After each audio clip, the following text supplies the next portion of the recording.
Thank you, Mr. Chairman. Let me first associate myself with remarks of my colleague, Senator Coons. He was very eloquent, and as you can tell, he's very passionate about this issue. He and many others, including Senator Hatch, have worked hard on this subject.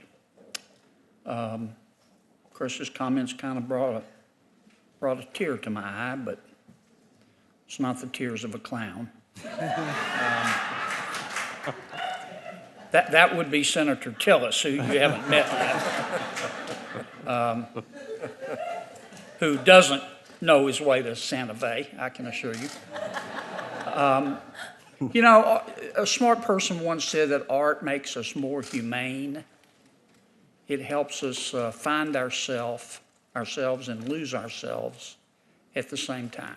And you can't be a civilized society if you don't appreciate and protect art and artists.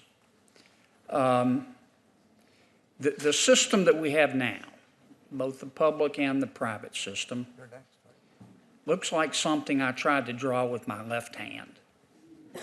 I mean, it just makes no sense. Now, this, as you know, this bill is the amalgamation of three bills, the Classics Act, which we've talked about, the AMP Act, and the Music Modernization Act. It's not perfect, as some of you pointed out, but it helps all artists. It helps singers, songwriters, engineers, producers. I think it helps the digital music industry because our world has changed, and the world of music that we love so much has changed as well.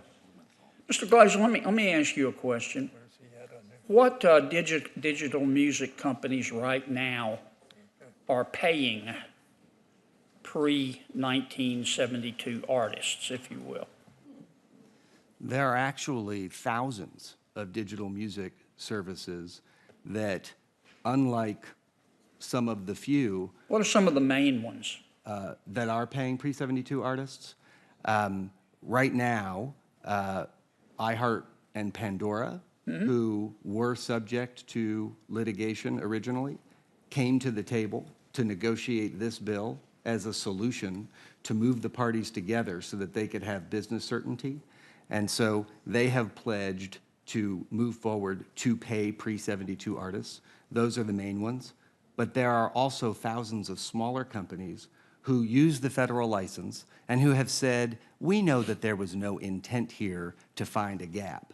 There are a couple big ones who had a couple very clever lawyers who brought us to this place today. Now, who are they? SiriusXM is the major one. They did not pay pre-1972 artists. They did not pay pre-1972. They chose to litigate instead. They chose to litigate instead. Who else?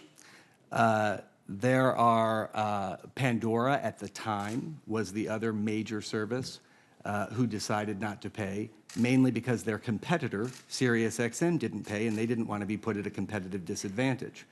And so between them, they give a huge, overwhelming percentage of royalties that go to pre-72 artists under the compulsory license, which is why artists had to go to courts in the states to try to protect themselves. Okay. All right. What are the royalties that are paid right now to post-1972 artists? How is that computed? The Copyright Royalty Board sets those rates for different types of services. And so internet services that pay under a willing buyer, willing seller standard have to pay a percentage of their revenue. And they report the songs that they play, and then they write a check to Sound Exchange, who's in charge of collecting and then distributing that money, 50% to artists, 50% to owners. Okay. In my 25 seconds left, I just want to say, Mr. Kier, I appreciate your testimony. I can tell you have you bring a lot of passion to this subject, and you persevered. And I thank you for that. Thanks. I know it hadn't been easy. I'm going to yield back my 7 seconds, Mr. Chairman. Well, thank you.